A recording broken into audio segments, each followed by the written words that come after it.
Greetings, my fellow freedom lovers and sovereign thinkers. This is LL3's newest podcast. My name is Craig, transmitting from the beautiful Beehive State, which is also known as Utah. And today's date, Friday, September 11th, 2015. Yes, my friends, this is the 14th anniversary of the horrific event that happened within the United States, which also affected the entire world. Regardless what you believe on how it happened, if you still accept the main story, you have to look a lot further. I stuck to my guns on what I see or observe on that horrific day. I slept through that event, and I had a phone call from my mom, left a message and told me what was happening.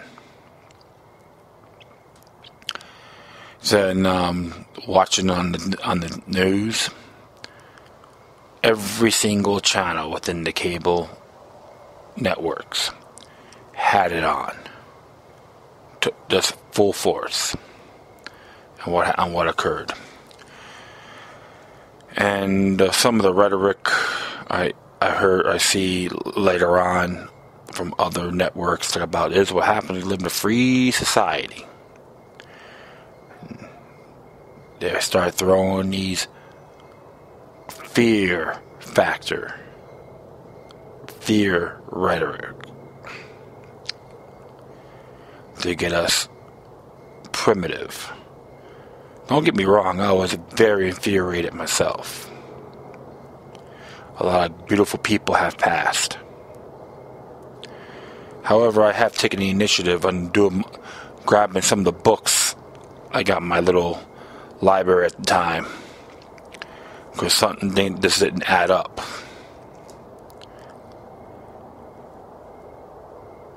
Went through a couple books by David Icke, Biggest Secret, and William Cooper, Behold a Pale Horse. Just a couple. Did a little social research, and had a question immediately. And later on, a few days later, I declared it based on all the tyrannical concepts from the idiot box.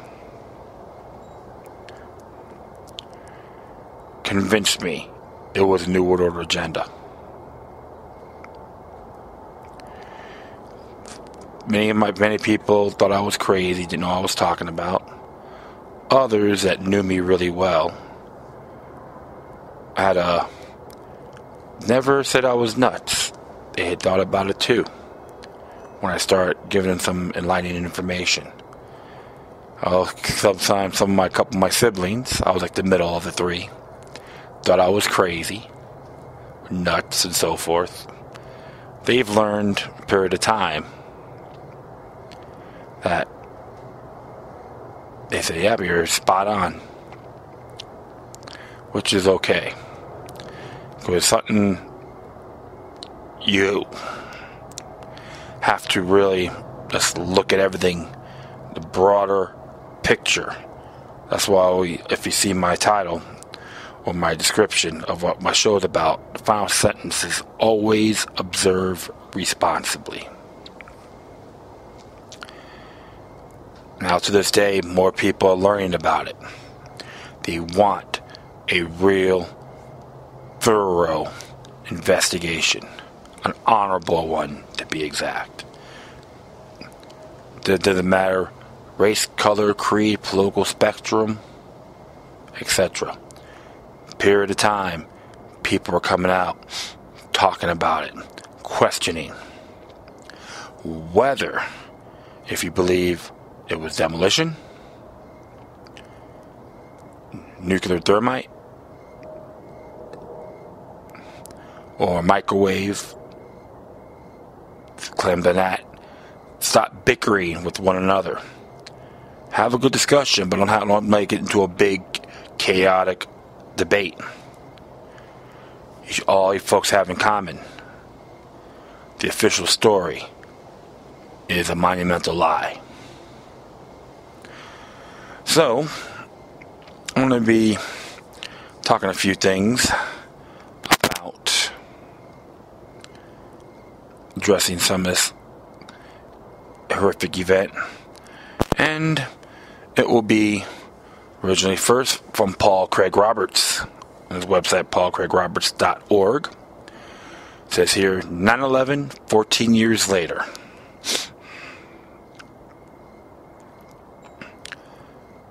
And as it reads, millions of refugees from Washington's war are currently overrunning Europe.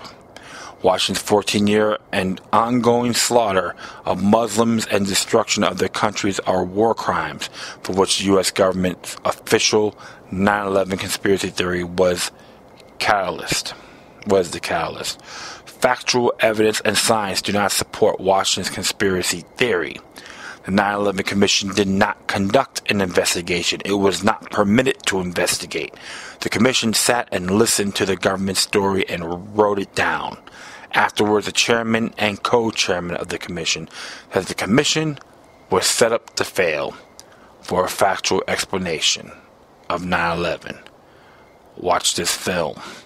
And it talks about, and there's a couple link there pertains to a trailer of the Firefighters for 9/11 Truth. Very interesting.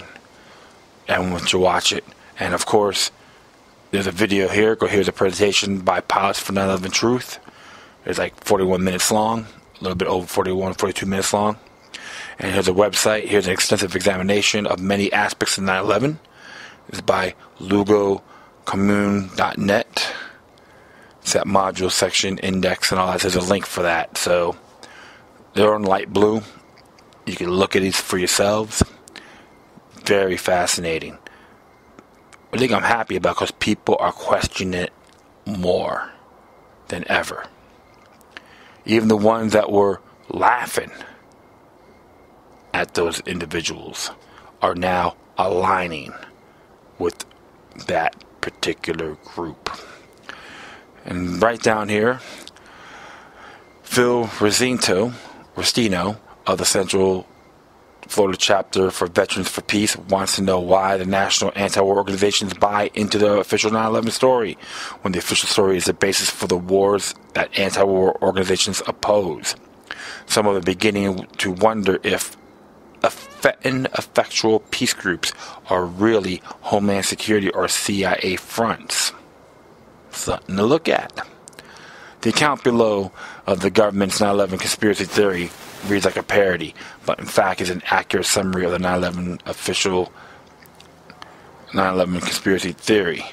It was posted as a comment in the online Telegraph on September 12, 2009 in response to Charlie Sheen's request to President Obama to conduct a real investigation into what happened on September 11, 2001. And you know what? He's still pursuing it.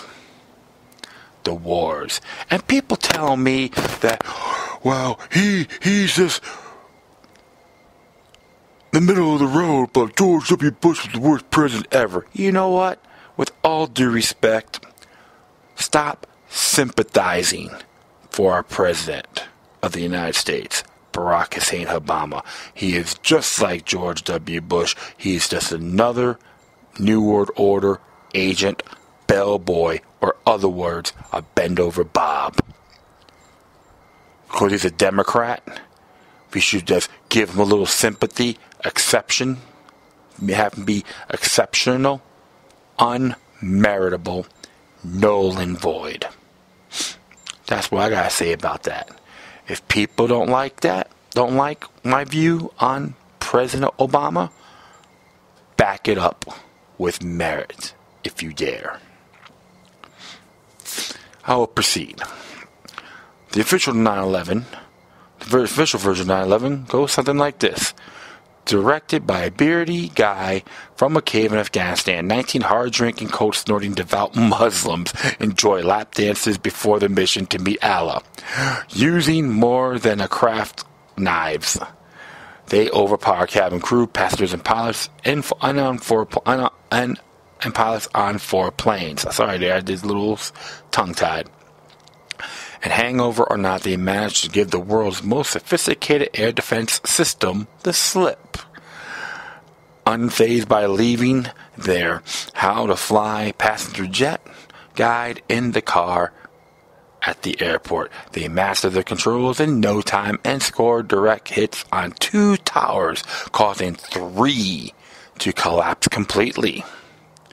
The laws of physics fail, and the world watches in awe as asymmetrical damage and scattered low-temperature fires cause steel frame buildings to collapse symmetrically through their own mass at a free-fall speed for the first time in history. Despite that dastardly cunning and superb plan, they gave their identity away by using explosive-proof passports, which survive the destruction of steel and concrete and fall to the ground, where they are quickly discovered lying on top of the mass debris. So, we could say this would be good for perfect. It'd be a perfect script for this. The perfect script for the Walt Disney's next motion picture. Could we say that? A little sarcastic and a little tongue-tied as usual. That's okay. And it says, and we go further. Meanwhile, in Washington, Hani Hanjour, having previously flunked Cessna Flying School, gets carried away with all the success of the day and suddenly finds incredible abilities behind controls of a jet airliner. Instead of flying straight down into the large roof area of the Pentagon, he decides to show off a little. Executing an incredible 270-degree downward spiral, he levels off to hit the low facade of the Pentagon without running the nicely mowed lawn at just speed too fast to capture on video. In the skies above Pennsylvania, desperate talk to loved ones before their death, some passengers use sheer willpower to connect mobile calls that would not be impossible until several years later. And the following heroic attempt by some to retake control of Flight 93.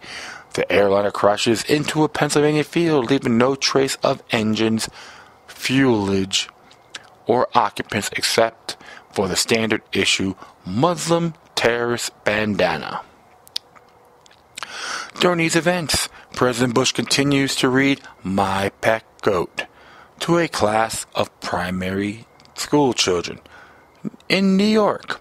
World Trade Center leaseholder Larry Silverstein blesses his own foresight in ensuring the building against terrorist attack only 6 weeks previously. In Washington, the neoconservatives are overjoyed by the arrival of the new Pearl Harbor, the necessary catalyst for launching their pre-planned wars. Wow! They attacked us because of our freedoms. That's what Rudolph the Red-Nosed Pinocchio Reindeer Giuliani said. Actually, he read that from a cue card, believe it or not.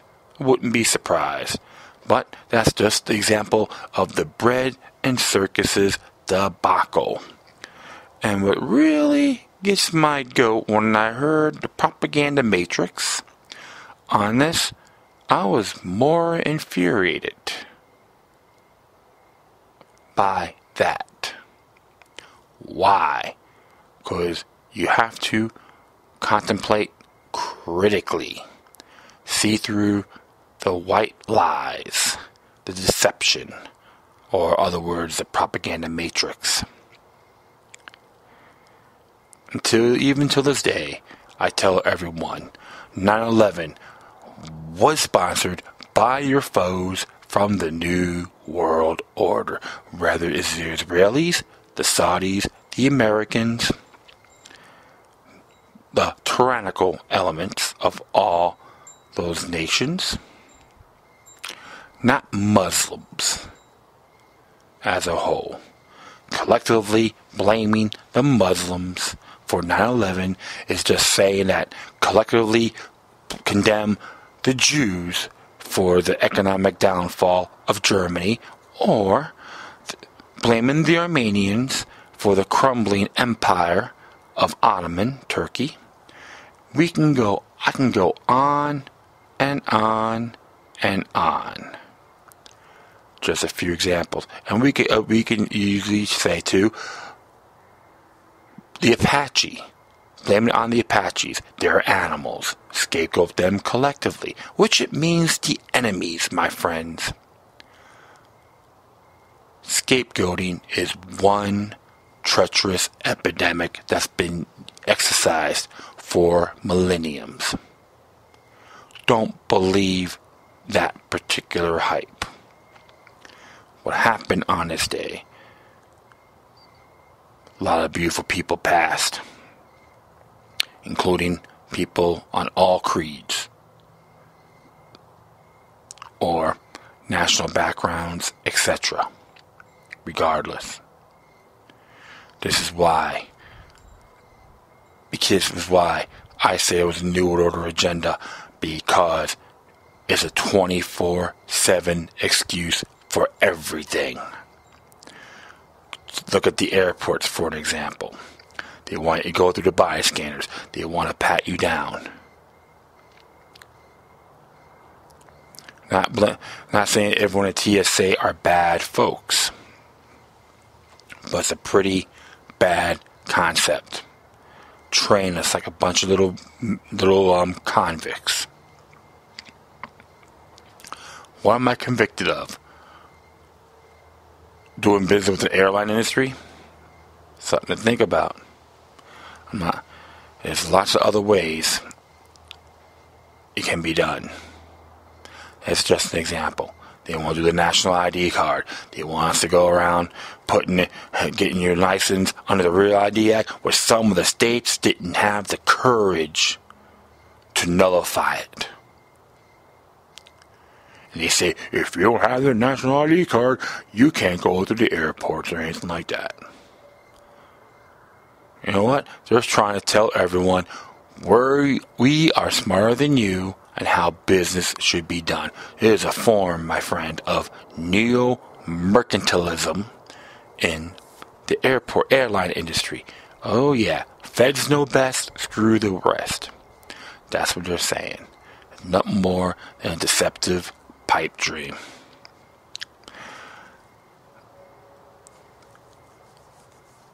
I know I'm ranting a little bit, so bear with me. This is how I look at this day. And I constantly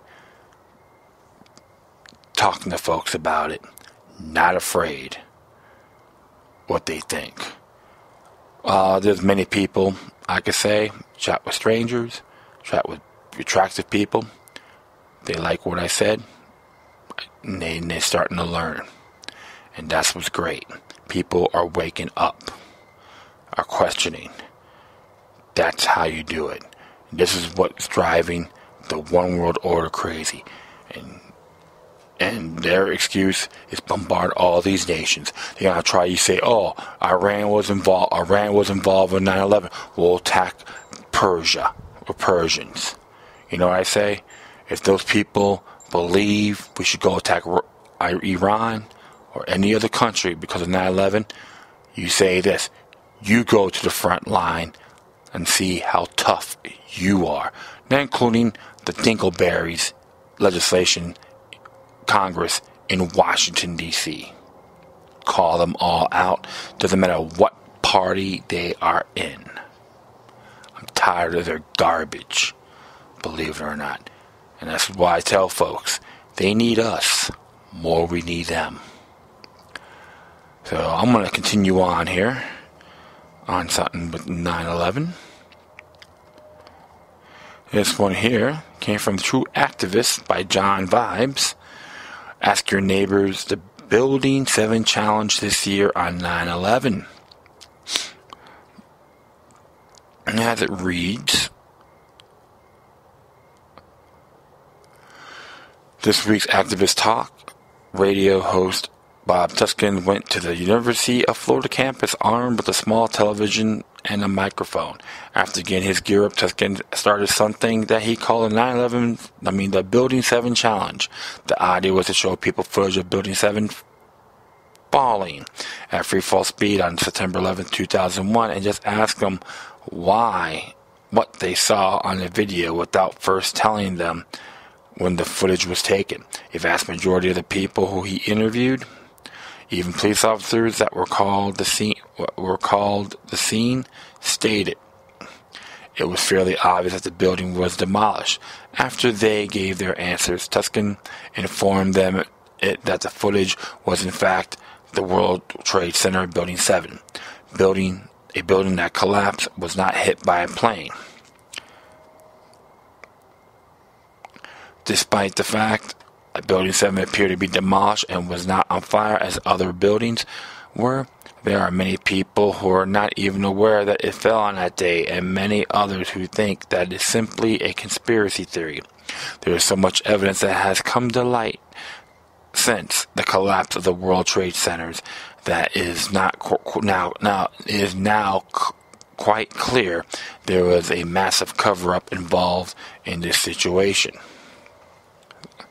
There are also many numbers of the establishment employees of the CIA, FBI, NSA, and other organizations who caught on to the cover-up while it was happening. These whistleblowers successfully exposed the cover-up beyond a reasonable doubt, but their stories were largely ignored by the mainstream media. The testimony of people like Sable Edmonds, Richard Andrew Grove, William Bergman, Colleen Rowley, Michael Springham, Robert Wright, and Daria Singh, and Barry Jennings totally blows the official government account out of the water. Among the piles of scientific and anecdotal evidence, there are now over 1,300 architects and engineers who have signed a petition demanding of Congress a truly independent investigation.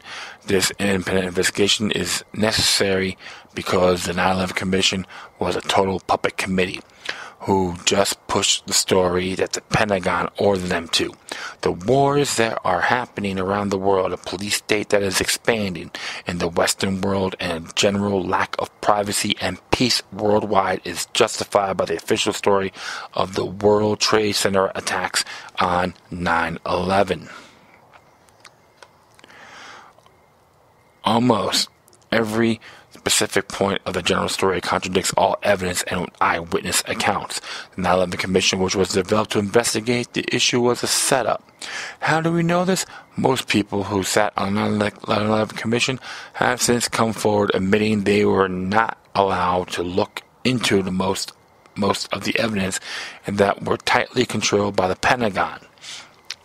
One commissioner, John Farmer, has even come out in a book called The Ground Truth, in which he reveals the details on how 9/11 Commission report was basically written by the government. This means that a kangaroo court was responsible for investigating the crime of the century.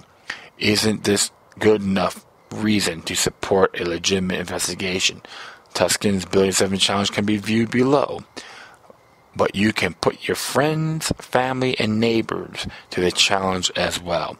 And he did this at University of Florida, and he did a good job on it, and many people had to really have him think really thoroughly. So it's something people have to really look at, and check it out. You see it for yourself.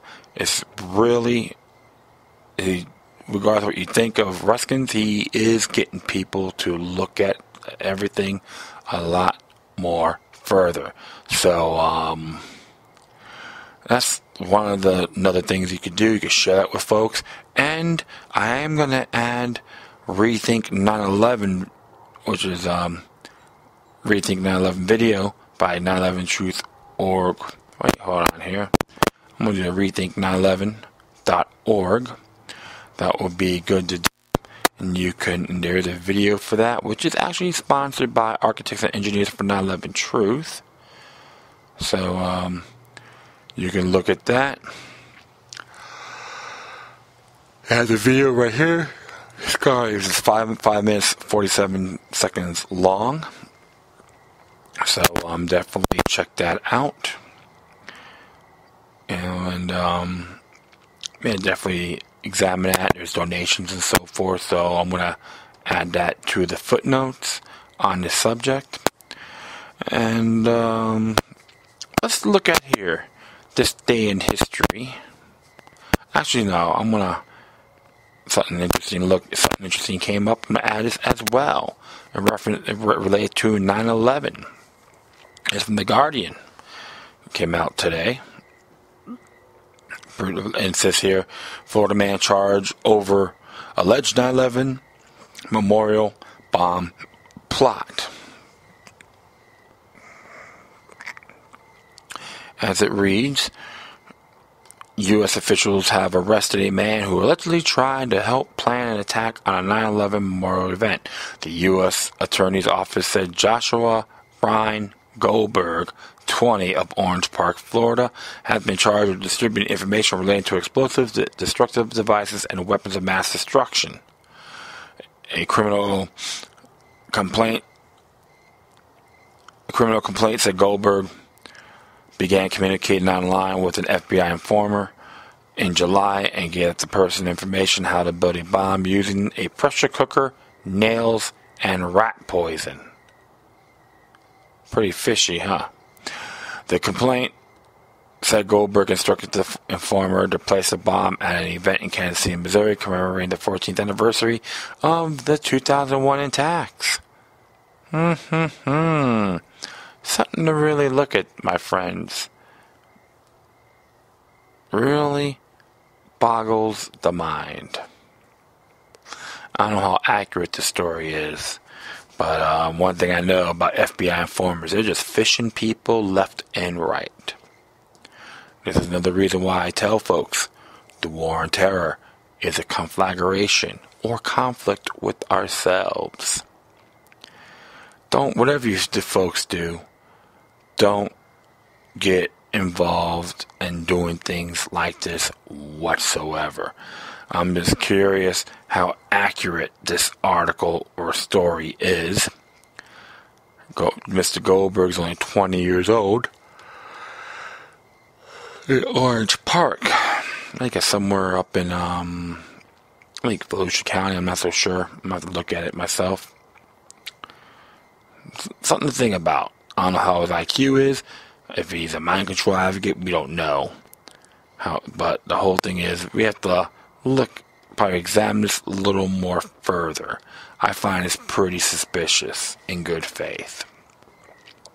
And so, always, never try to send stuff like that or communicate in those ways, because you never know who may be on the other side.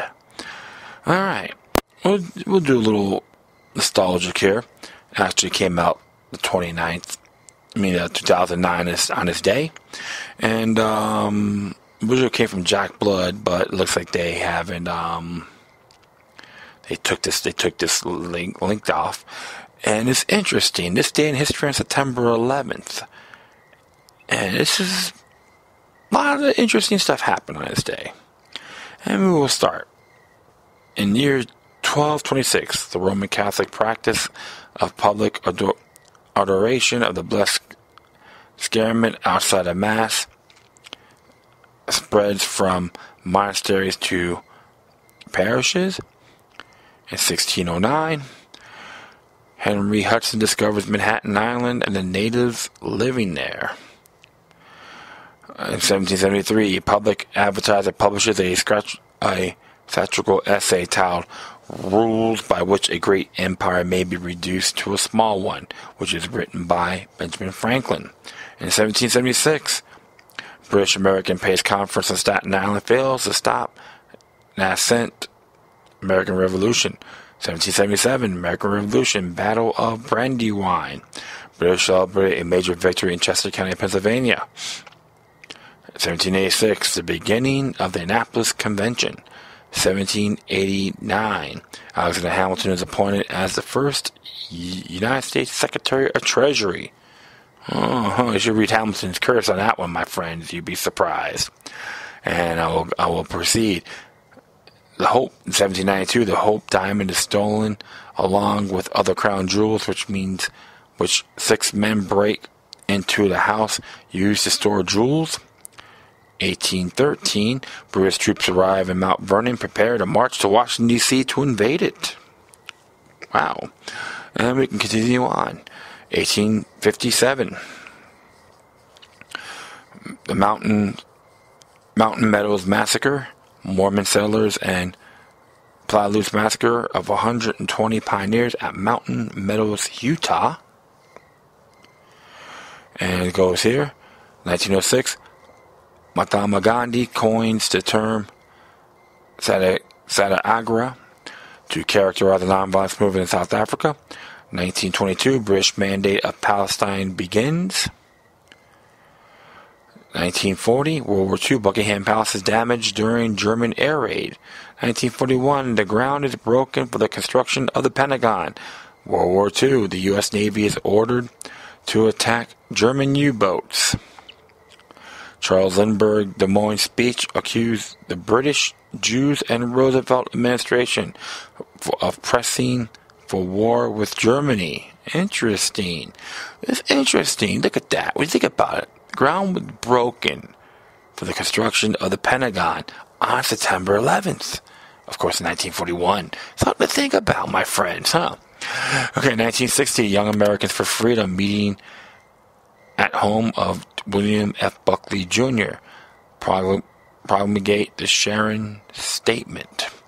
1961, the foundation of the World Wildlife Fund. 1970, 8 hostages of the Dawson's field hijackings are released.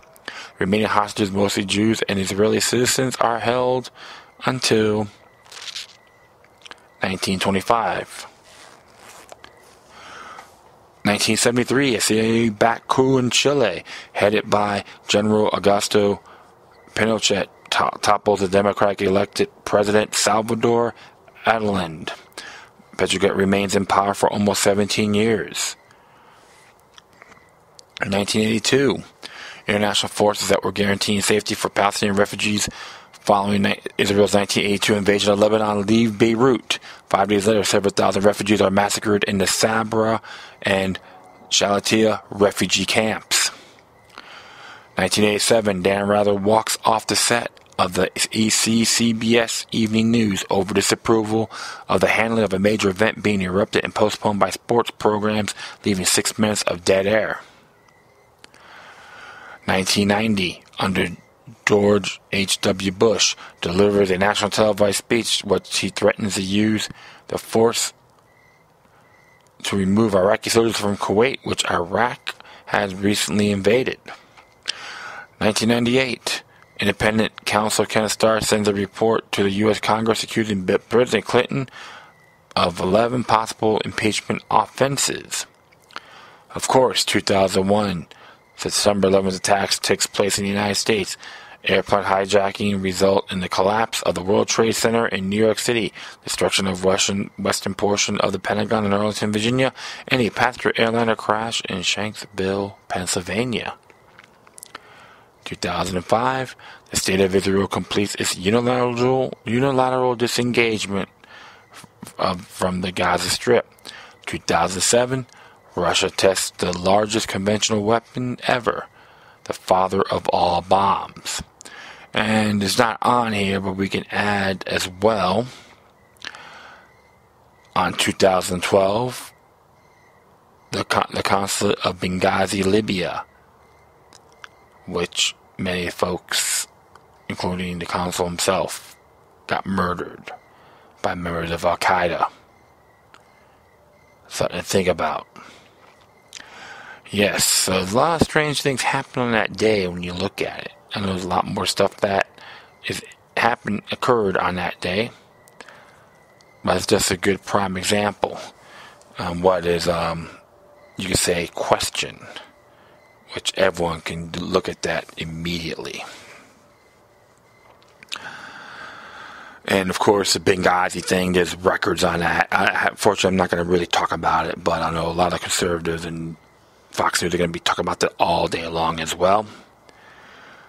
But there is, I recommend you go to JushaWatch org and check out the files on Benghazi. You'd be surprised on the emails when they may claim, oh no, we didn't know about it, but that was like 6 months, like reports were happening and information occurred before that specific day in 2012. So something to really look at, my friends. Alright, it's got to bring this up. Alright, next came out from Activist Post, and by Joe Wright to be exact. It is entitled 10 Ways to Spot a False Flag Mass Shooting. And as it reads here: real or fake, the mass shooting events are pregnant with consequences.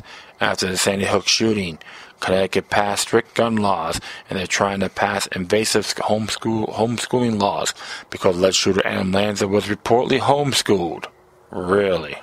After the Chattanooga hoax, several governors signed executive orders allowing National Guards to be armed at all times.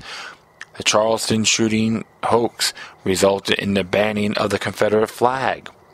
That's right. Can we say distraction? Nothing to think about, because when all that was going on, they passed one of the versions of the TPA, which is a technocratic bill, one of the technocratic bills of global trades. And now we'll continue on here. All of them have been used to demonize the free flow of information of the internet. The message is that the shooters were radicalized on the internet and the type of content must be censored. These lone wolf shooting events always seem to follow a perfect problem reaction solution sequence, or the Indian dialect, and maybe I hope I got that right. Problem equals lone shoots up innocent people for no reason. On psych meds, radicalized on the internet, probably racist. Reaction equals outrage that a crazy person had access to a gun. Solution equals more gun control laws and ammo restrictions. It is such an easy and effective formula. How could gun grabbers not use false flags? For those who don't know, false flags are covert operations designed to deceive in such a way that the operations appear as though they are being carried out by the entities, groups, or nations no other than those who actually planned and execute them. The most recent televised shootings was cleared at a staged event. At this point, anyone who wants to confirm that it was a hoax can see my previous post. There's 3 links on there, here, and here. You can look at the links yourselves. Many other shooting events share the exact same script that exposed them as probable false flags events. In fact, it is starting to become obvious for those who know what to look for. Here are 10 ways to spot a false flag mass shooting. 1. The media covers the event. The national media doesn't care about people getting killed with guns unless they can frame it within their gun control agenda. When all the established media is amplified in particular shooting, you can be certain that the nefarious things are afoot. 2.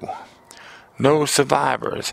How are drugged-out losers performing with Rambo-like prowess and accuracy? Adam Lanza allegedly killed those kids and teachers with no first-hand survivors, no injuries. Do you know how rare it is in combat? The human body is very resilient, and even trained soldiers miss their target in the heat of battle. This is a major flag seen in almost every shooting event. 3. Family appears on TV within 24 hours, showing a little emotion. When the victim's family is immediately reviewed by CNN with dry eyes saying, like, I've got nothing but love in my heart for the shooter. Less than 24 hours after the brutal murder, you can be sure it's a false flag event. 4. family, or witnesses in the event have acting backgrounds. Most of the characters in these hoaxes are failed actors. They seem to have finally gotten their big break to act like a grieving victim. Search for YouTube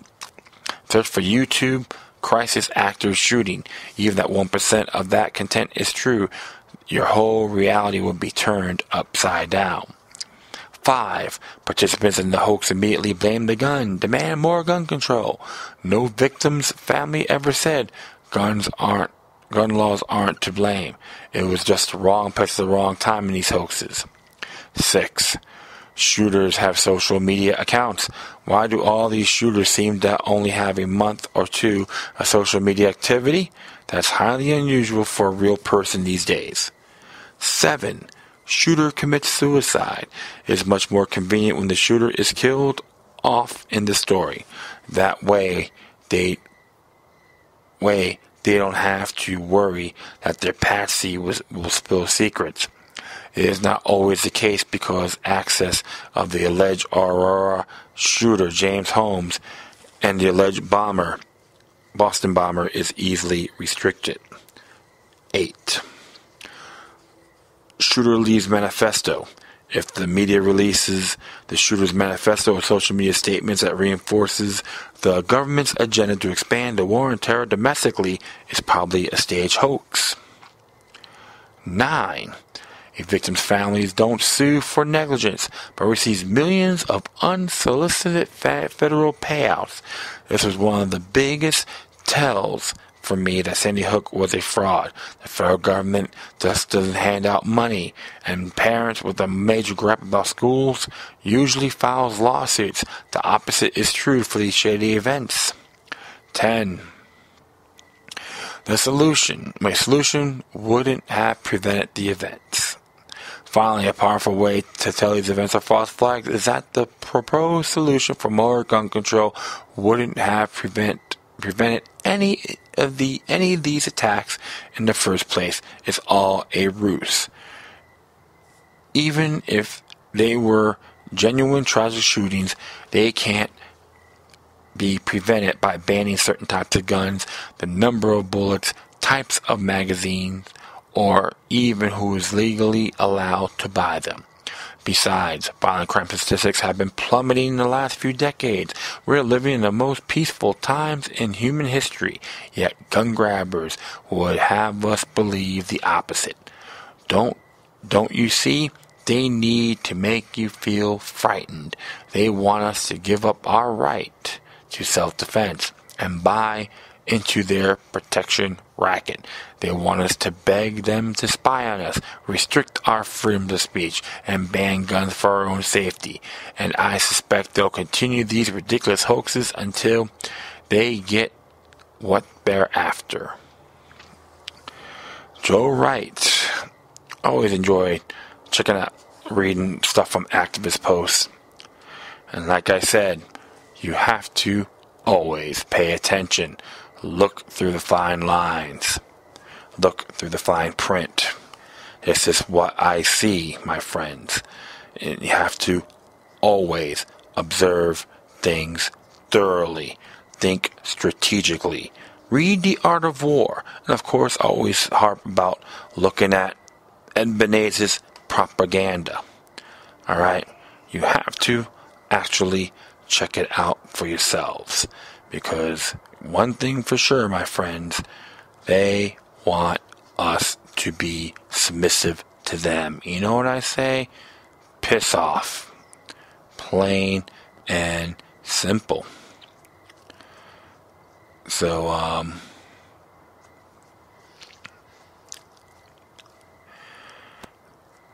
like I said,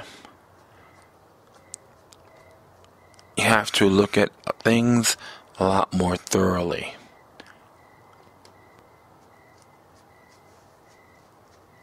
Alright. So much thing on the Activist Post. You should check it out yourselves. ActivistPost.com. So, I'm just gonna hit some other stuff from Activist Post. And this one here came from same link. It's by Tyler M. And this one's entitled, Background Checks for Prospective Gun Buyers Reach an All-Time High. Really? Okay, that's some interesting news there. Boom and boom. Alright, let's check out what does it have to say here. As it reads here, the FBI conducted more background checks for prospective gun owners in August 2015 than any previous month on record, proving once again that nothing helps boost gun sales like a push for gun control. Retailers called in roughly 1.8 million background checks last month, the highest monthly figure since the FBI started tracking background checks in 1998. Monthly gun sales have grown by more than a million over the past 15 years, the Washington Times reported.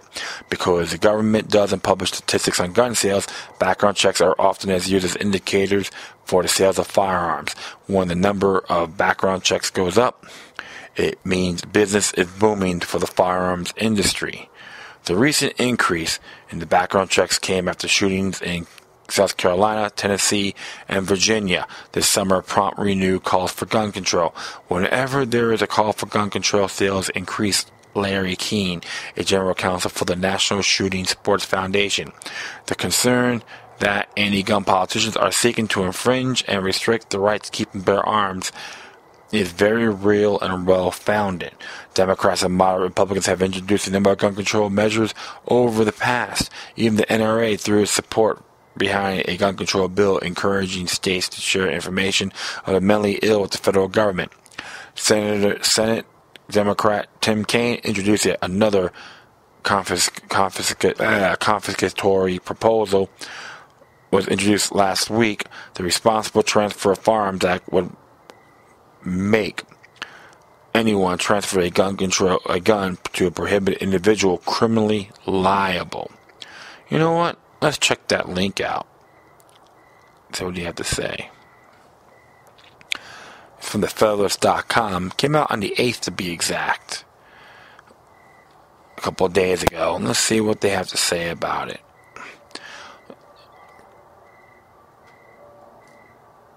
Yeah, so it's getting a little slow. But sometimes I just get a big kick out of this. One thing they're doing, see, what's funny about these folks, these organizations and politicians, they're the best firearms promoter ever. When it comes to controversies and talking about doing tougher gun laws and how these stupid, pathetic Church of Hollywood butt lugs are saying enough, enough, enough. And you know what? You got start ridiculing these clowns and go, thanks for the inspiration. How many of you remember the Two Life Crew case when that one former, I think one attorney, I believe maybe the Sparta, I don't know, Jack Thompson, when him and Nick Navarro said Two Life Crew was obscene. What happened? What occurred? Well, the Two Life Crew sold 2 million records around the country. See, when it comes up controversy, it's a great promo package. So let's just see what the Federalists have to say about this. Tim Kaine's gun control bill is a backdoor ban on all private gun sales. A new gun control bill from Democratic Senator Tim Kaine of Virginia appears to be nothing more than a backdoor ban on all private firearm sales in the U.S. Can we say penile microphone? Kaine's proposed law entitled Responsible Transfer of Firearms Act places a criminal federal liability on anyone who transfers firearms to an individual prohibited from possessing one by federal law, according to a fact sheet provided by Kaine's office. Under current law, federal firearms licensees, FFLs, by virtue of being required to conduct background checks, are assumed to know whether a potential buyer are prohibited from possessing firearms based on the results of a required background check. Kaine's law would extend that assumption and the criminal liability attached to it to private individuals as sales. Sounds simple and controversial, right? Not really. The reason FFLs currently face criminal liability for lawful transfers is that they are mandated by law to conduct or confirm background checks on all firearm sales, even sales at gun shows. Hold on here. Come on. Oh, yeah. Let's go here. Shoot. One moment. There you go. All internet sales between private residents must be processed through the FF and FFL in the buyer's home state. That process must include a federal background check.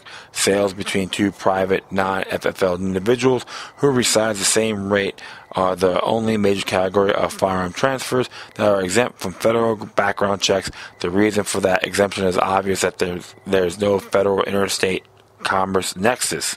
In order to conduct those federal background checks and to prevent themselves from being held criminally liable for selling guns to criminals, FFLs are granted access to the FBI's NICS database. Before completing a sales, FFL will contact the FBI, given the information provided by the buyer on an ATF form 4473.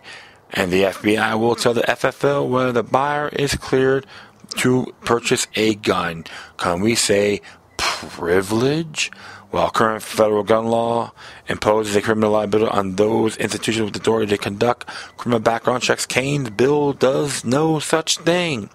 Instead, Kane's proposal criminalizes a private individual's failures to conduct a federal background check while refusing to give that individual the right to conduct the federal background check in the first place. Kane's office confirmed that his bill does not give private individuals the authority or ability to conduct a federal background check in order to avoid federal criminal liability imposed by his proposal. Federal law currently restricts NICS access to FFLs or state law enforcement agencies.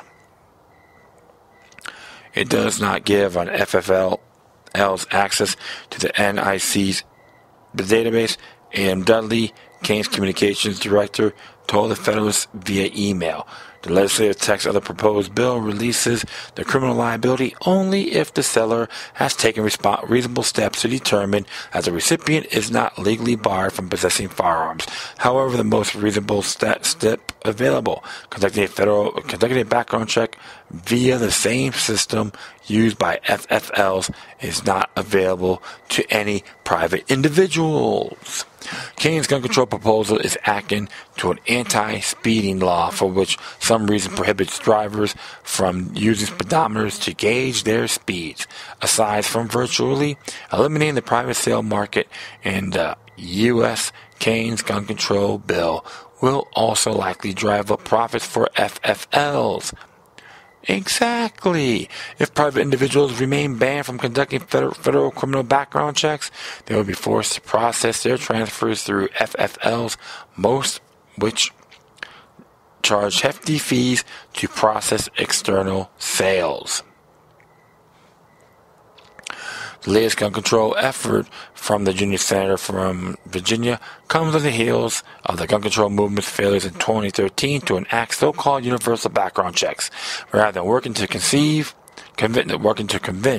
states to require background checks on all purchases, Kane is doubling down the gun control movement repeated failure to enact federal universal background checks. Given the 2013 gun control effort failed to garner the 60 votes necessary to end debate, it seemed highly unlikely that far more drastic proposals, a de facto ban on private sale, intrastate gun sales will come anywhere close to passage. Yes, so the whole thing is Kane's bill is nothing more than a wet dream. I can dream about it. This bill will make us all real safe. Take a dump. That's all I have to say. It's by Sean Davis, by the way. So who wrote this? And this is just an example, my friends. It's nothing more than a sham, another monumental lie. Please, don't give me your propaganda matrix there, Mr. Kane. because you're not going to win. It's nothing more than a pipe dream. And of course, people do their little rants, which is okay. I'm not going to say a word because Bill of Rights means government keep out. If Canes don't like it, the hell with them. Walmart's hiring, chump. Okay, we got another one here. From the Activist Post.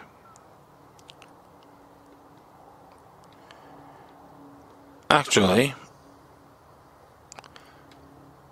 we'll just do a little swap here. Interesting. This one came from the New American, which is good information. It says here, European Commission President asked EU to accept 160,000 migrants. Now let's read this by Warren Mass. Speaking to the members of the European Parliament in Strasbourg, France on September 9th, Jean-Claude Juncker, the President of the European Commission, the executive branch of the European Union, asked EU members to accept 160,000 migrants. Juncker's statements came in the face of what is regarded by many as one of Europe's most difficult humanitarian challenges in many years. I hate when he do that to me. One moment, please. Laying the groundwork for his request, Juncker noted that since the beginning of this year, nearly 500,000 refugees have made their way to Europe. The vast majority of them, he stated, are fleeing from war, terrorism, or political oppression in Syria, Libya, or Eritrea. He said that the EU states most affected by the migration are Greece, with more than 213,000 refugees, Hungary with more than 145,000, and Italy with more than 115,000. As we noted in the report on September 7th, most of the refugees in Hungary are ultimately bound for Germany. Juncker maintained as long as there is a war in Syria and terror in Libya, the refugee crisis will not simply go away, which is probably an accurate statement. Then he charged EU members, so it's high time to manage the refugee crisis. There is no alternative to this. Emphasis in original. I don't know what Juncker has been token up or popping. You don't make any sense, buddy. Or chump. Excuse me, I'll call him chump. Chump Juncker. Continue on here. In continue, however, Juncker's words make plain how much national sovereignty member states have surrendered to the EU, though he laminated that there is no greater uniformity among member states since the early 2000s. The Commission has persistently tabled legislation after legislation to build a common European asylum system. Juncker put forth a solution to the refugee crisis. I call on member states to adopt the Commission proposals on the emergency relocation of altogether 160,000 refugees at the Extraordinary Council of Interior Ministers on 14th of September. We now need immediate action. We cannot leave Italy, Greece, and Hungary to fare alone. One proposal offered by Juncker, while appearing to be made in the interest of efficient processing of asylum seekers, would serve to further undermine what little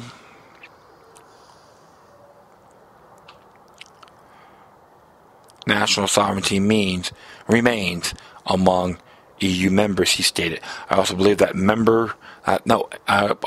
that beyond the immediate action needed to address current emergencies, it is time we prepare a more fundamental change in the way we deal with asylum applications, notably the Dublin system that requires that asylum applications be dealt with by the country of entry. In other words, under the present system, EU member states have the right and responsibility to process requests for asylum on their own. Sorry about that. Junkner favors more centralized approach. However, we need more Europe in our asylum policy. We need more union in our refugee policy. A true European refugee and asylum policy requires solidarity to be permanently anchored in our policy approach and our rules. This is why today the Commission is also proposing a permanent relocation mechanism, which will allow us to deal with crisis situations more swiftly in the future. By solidarity, Junkner obviously means a uniform, centrally controlled system throughout the EU for processing all asylum requests, thereby denying member states the right to accept or reject migrants who want to cross their borders. Yet Junkner also asserted a refugee and asylum policy also requires a stronger joint efforts to secure our external borders.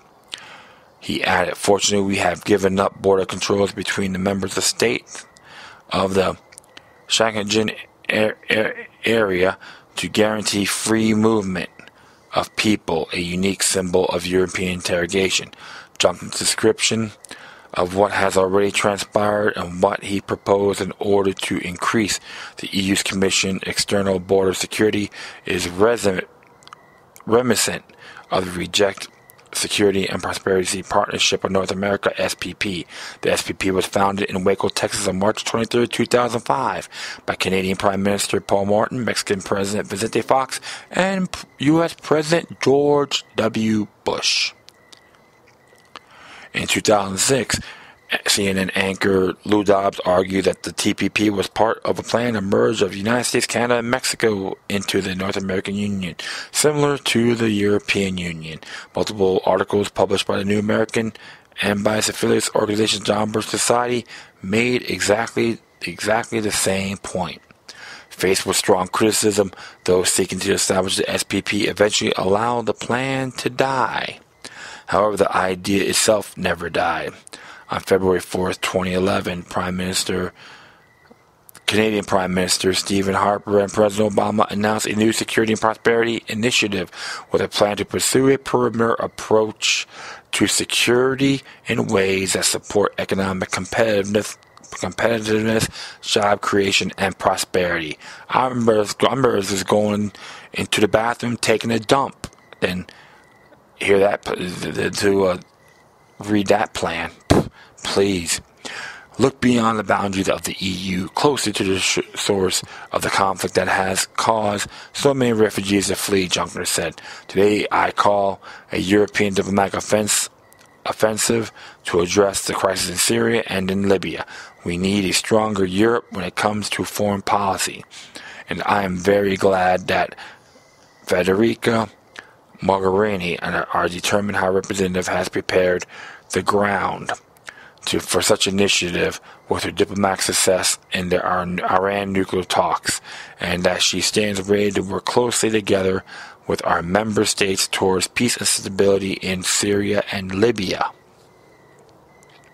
Unfortunately, Junkner is far off mark in asserting that a stronger European foreign policy could lead to peace and stability in Syria and Libya.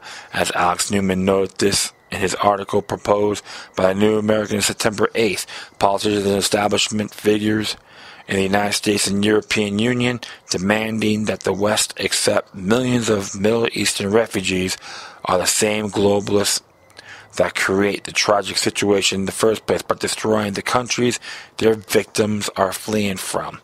These countries include Libya, Syria, Iraq, and Afghanistan, focusing on the area that is now an epicenter of the turmoil, responsible for most of the mass exodus from the region. The Syria-Iraq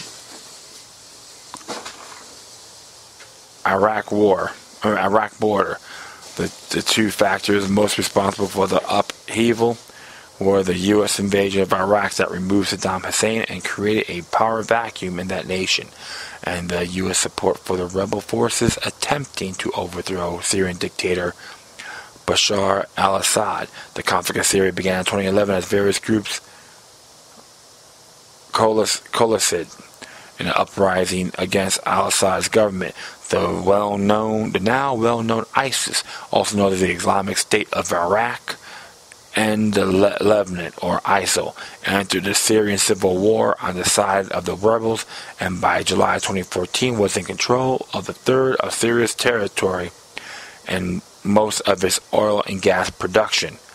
As the civil war in Syria raged, the United States decided that Assad was an undesirable strongman in the mode of Saddam Hussein who must be removed. And so the U.S. government chose to assist the moderate jihadist rebels fighting against Assad. However, many of these U.S.-supported moderate rebels defected to Al-Qaeda's Syrian branch known as Jabhat al-Nusra, which also allied with ISIS. When these rebels left to join up with ISIS, they reportedly took away their heavy U.S.-supplied weapons with them. Junkner has called for stronger European foreign policy to address the crisis in Syria and in Libya. Another term for such a foreign policy is interventionist, which is precisely the foreign policy that the United States, and its European allies pursue in the Middle East for at least 2 decades. We recently quoted a statement from former Representative Ron Paul, Republican from Texas, who was well known for his advocacy of non-interventionist U.S. foreign policy. Paul wrote, "The reason so many are fleeing places like Syria, Libya, Afghanistan, and Iraq is that U.S. and European interventionist foreign policy has left these countries destabilized with no hope of economic recovery. The mass migration from the Middle East and beyond is a direct result of the neocon foreign policy of regime change, invasion, and pushing democracy at the barrel of a gun." Paul continued by noting, "There was no ISIS in either Iraq or Syria before 2003 U.S. invasion of Iraq. Paul's advice to stop meddling in the affairs of other countries was direct primarily to Americans, but is also good advice for Junkner and other Europeans who follow the same path pursued by the United States in destabilizing foreign governments in the interest of promoting democracy. Such destabilization creates power vacuums that are filled by terrorist organizations such as Al-Qaeda and ISIS. The result is not only death and devastation in the regions controlled by terrorists, but also mass migration as refugees flee the terrorists, creating crises such as now confronting Europe." That is a fact, my friends. This is what you listening or observing of all these migrant refugees around the Middle East regions and Afghanistan and so forth, fleeing to these European nations, is organized chaos. Galvanize those areas, they'll flee to those nations, and shove multiculturalism down those citizens of those particular nations' throats. This is just part of the Club of Rome agenda, which is affiliate to the One World Order. There's been reports about like in Germany, there's even claimed in Germany that they can't honor their culture. You have to force them. And I have to say this is totally unacceptable. That's why I'm against this whole foreign intervention. It's downright disgusting. And I'll call out all those neocons about, we got to bomb these nations. That's why I'm not tell them, you get your big butts out there. Let's see how tough you really are. As I say, throw these politicians in there that want to go to war. Let's see how far they go. I don't care how old they are. And there's a lot of multiple sources on this article as well. And like I said, it's very, New American has a lot of it's a memorable website, and they have a lot, and they back up their stories and so forth. It's always don't mind narrating these articles now and then, because you have to look at everything, like I said, a broader perspective. But we have to stop being an empire, and I don't give a damn what these banks think, the World Bank, the IMF, and so forth, because they want to mush us in like a bunch of little huskies and bellboys, like, yes, master, what can we do for you? Okay, boss, house and field peasants. They like that game. They do nothing while the little person got to do their job. And I say, piss on them, plain and simple. Stop these damn wars. Stop these illegal conflicts. Let the people in those countries decide their fate. Plain and simple. If you don't like it, too bad, because I don't give a damn what you think. Alright. I'm going to add a video from the Activist Post, which was Storm Clouds Gathering did a real good article on the cover-up, European Refugees Crisis cover-up. So you can look at that. You can check that out yourselves, and you can make your own judgments. Okay. So I'll leave that. I'm going to add that to the link. Next one here came from the New American as well. I know I've been haven't really focused on a whole lot of areas, just those particular links. Came out the 9th to be exact. It's entitled, September 9th, it's entitled, Anti-Police Sentiment Growing. Cops initially denied service at restaurant. It's by C. Mitchell Shaw. And I think I have read something like this a while back. Yep, Pembroke Pines. But you know what? Let's see what Mitchell Shaw has to say. There is a growing anti-police sentiment in the United States as a result of slanted and incendiary mainstream media coverage in the wake of the events of Ferguson and Baltimore, as demonstrated by police officers being killed and attacked increasing numbers over the past several months. It is also recently demonstrated when police officers in a small South Florida city of Pembroke Pines, which was initially denied service by fast food employee simply because she was in uniform driving her patrol car. It happened on September 2nd when Sergeant Jennifer Martin, who has been with the Pembroke Pines Police Department for most of her 12-year law enforcement career, went through a drive-through window at a local Arby's. According to the report, she later filed with the department. The employee, 19-year-old Kenneth Davenport, seemed distant and rude. Light on or off? Turn it off. It'll be fine. You too, man. Yeah, that's one of my folks that checked in. So it says here, a 19-year-old Kenneth Davenport seemed distant and rude, but she chalked it up to distraction.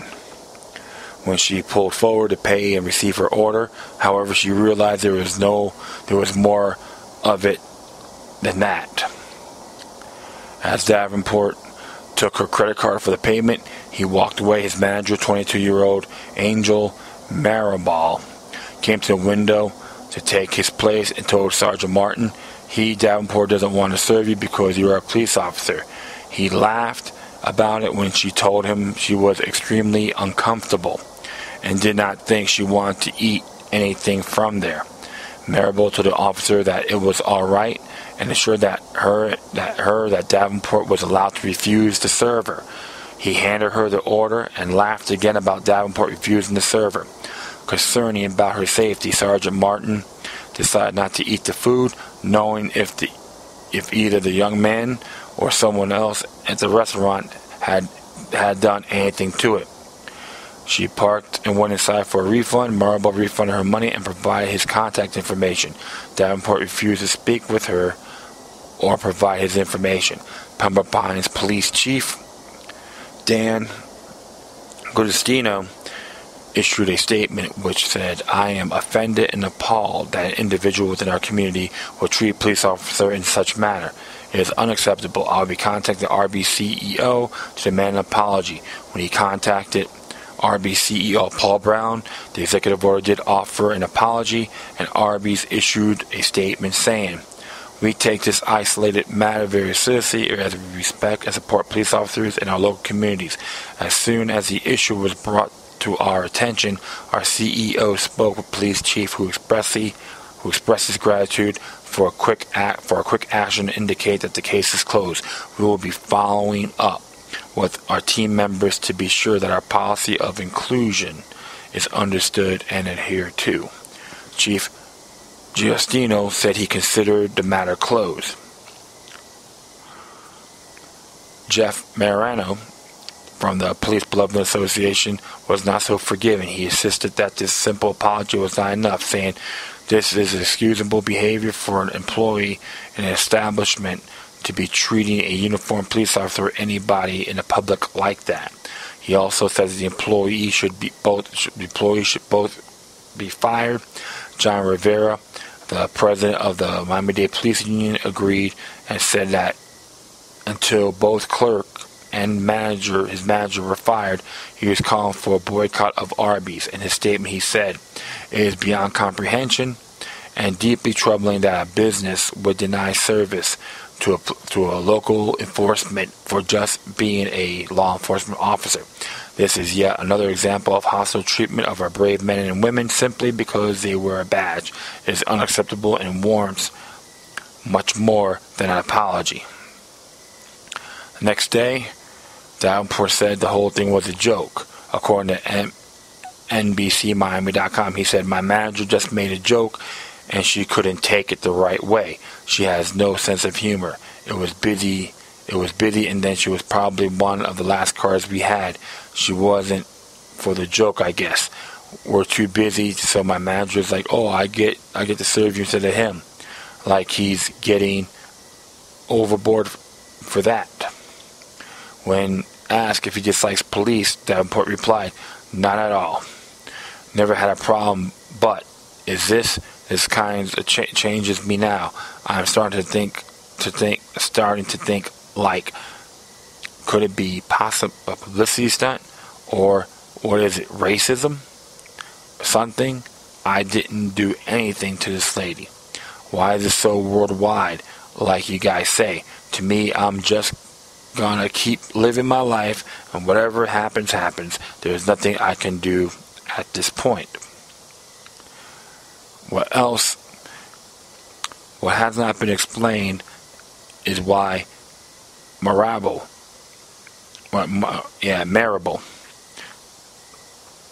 seeing that Sergeant Martin was bothered by the treatment she received, never told her he was only joking. Also, why did Davenport refuse to speak with her or provide his contact information? As pressure increased, Arby's CEO decided to take the whole thing more seriously than he had initially appeared to. The company issued another statement that Marable had been fired and Davenport had been indefinitely suspended. The CEO made a trip to the Pembroke Pines, and the local Arby's restaurant offered free combo meals to all police officers in the area. Many officers have claimed those free meals, or various reports indicated that several of them passed the meals along to the homeless people in the area. Davenport's grandfather, Thomas McCutcheon, who raised Davenport, claims his grandson is the victim here. His life is just starting, and a black mark against him is not going to help. Perhaps his grandson can learn a valuable lesson from this. Actions have consequences. The case is similar in some way to the story of the police officer who was attacked while surrounded by an angry crowd in Madison, Wisconsin. Both instances happened on the same evening, though hundreds of miles apart. Both police departments told the New American that they worked hard to maintain good relationship with the local community, and that the outpouring of support from their citizens in the wake of these events was a reminder that it is working. Absolutely. And don't get me wrong, there's time to have battles with certain police officers and so forth, but it's always been on principle, not personal. You know, I'm not going after them on a personal level, but on what's right is right. So I've always do it that way. However, when you do business with people, okay, even a place like that, you have to do it all in good faith. You don't joke around with strangers in those areas. They don't know you, you don't know them. See, that was a mistake by Mr. Davenport and Mr.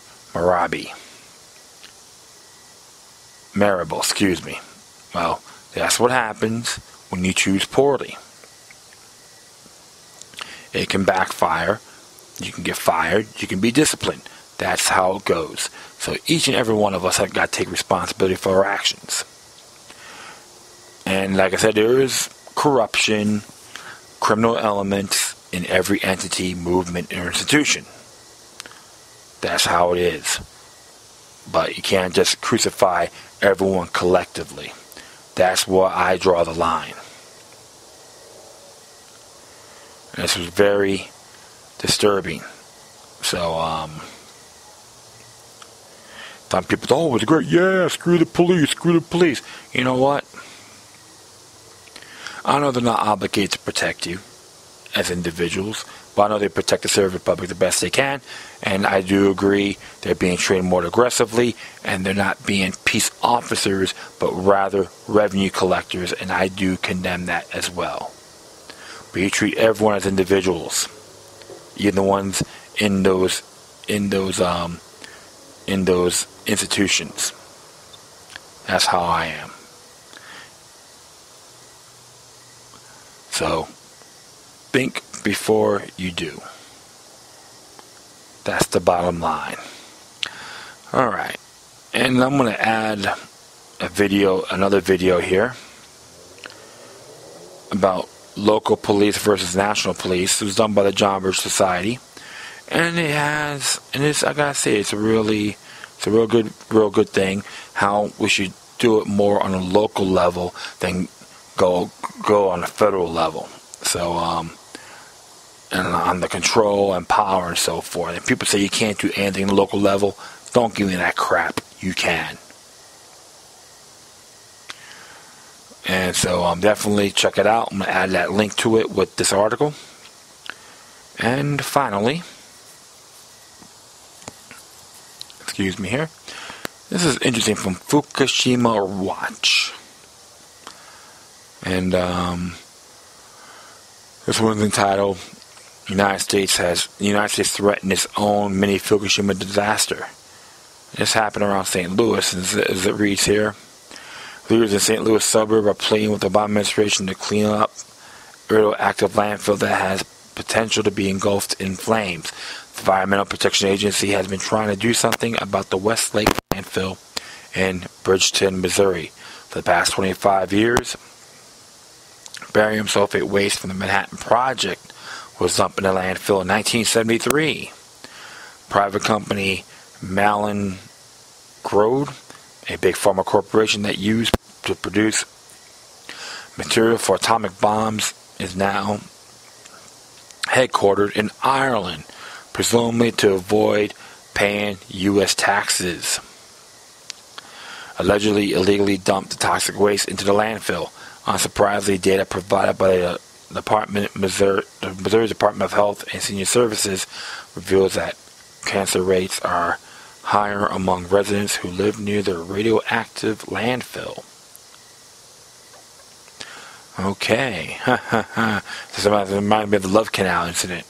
The EPA has been trying to cook up a plan for how to contain the radioactive waste. Fire from the adjacent landfill threatens to spread more of the waste into the environment.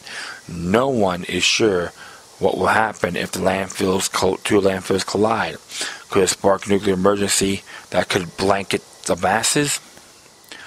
Residents and officials have written many letters to the Obama administration to step up and take care of the problem. Give that with the federal government.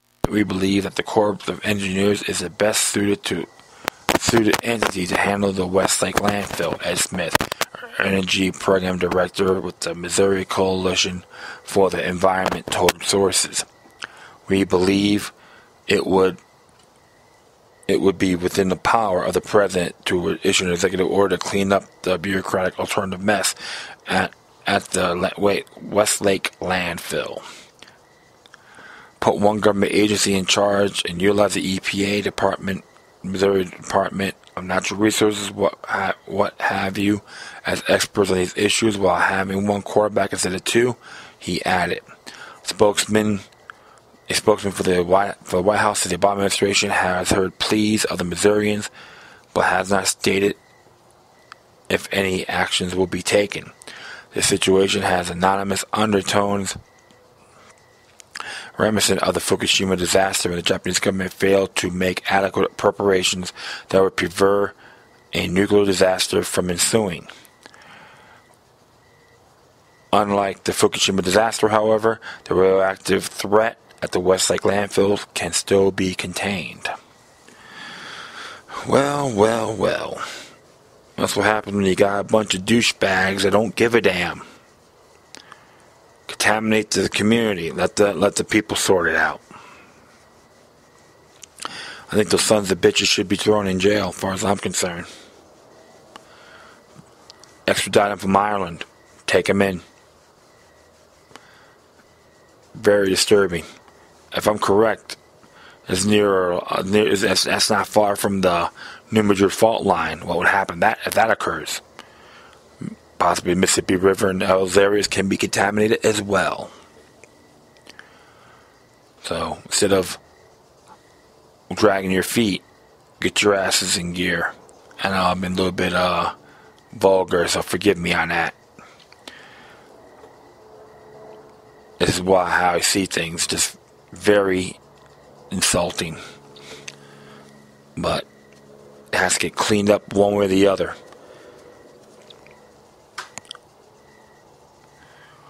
Lord willing, how many children were affected from this wasteland or landfill? Something to really think about. Well, hope for the best for those folks in Westlake. Is it Westlake? Yeah. No, or Bridgeton. Excuse me, Bridgeton. Yeah, Bridgeton. So that is all for now, my friends. Thanks for listening to this episode. Plus, feel free to download and share this throughout your social media network. If you have any questions, comments, recommendations, love letters, hate letters, or send me some cool stuff, something that's interesting,